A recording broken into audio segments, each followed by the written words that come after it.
गाईस जे पॅकेजिंग वगैरे ते आम्ही एकदम व्यवस्थित लावलेले. थोड्या वेळापूर्वी ते एकदम पिसरलेलं होतं. अशा प्रमाणे मित्रांनो वरती जे बॉक्स होते त्यातले काहीतरी पॅकेजिंग खाली आणायचे होते. तर ते मी खाली आणून घेतल्या. ते परत वरती बोलत होते पण मी काय केलो नाही. म्हणलं तुमचं तुम्ही करा बाबा. आणि मस्त मग मामाची गाडी लोड करून घेतली आणि इथं परत काम चालू होतं. त्यांना म्हणलं चला पटापटा पटापटा टाकून घ्या. त्यांचे वेगळे ड्रामे चालू. मामाचं पण मस्त आपलं काम चालू होतं. थोडीफार सुमूदादांनी सुद्धा मदत केली मामाला ते का लोड करण्यासाठी. आणि नंतर रात्री भाऊ जाताना तर आम्ही सुमू भाऊची अशी मजा घेतली बघू शकता तुम्ही.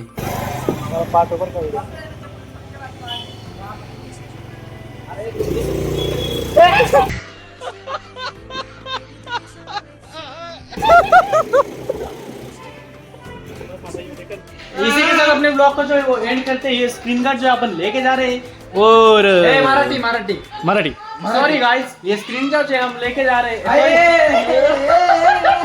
सॉरी मित्रांनो हे स्क्रीन गार्ड जे आम्ही घेऊन चाललोय आणि हा ब्लॉग आपण इथेच संपू. आपण भेटू अशाच एका नवीन व्हिडिओ. तोपर्यंत जय हिंद जय Maharashtra. Bye bye bye bye करा. Bye bye bye bye bye bye bye bye bye bye bye bye bye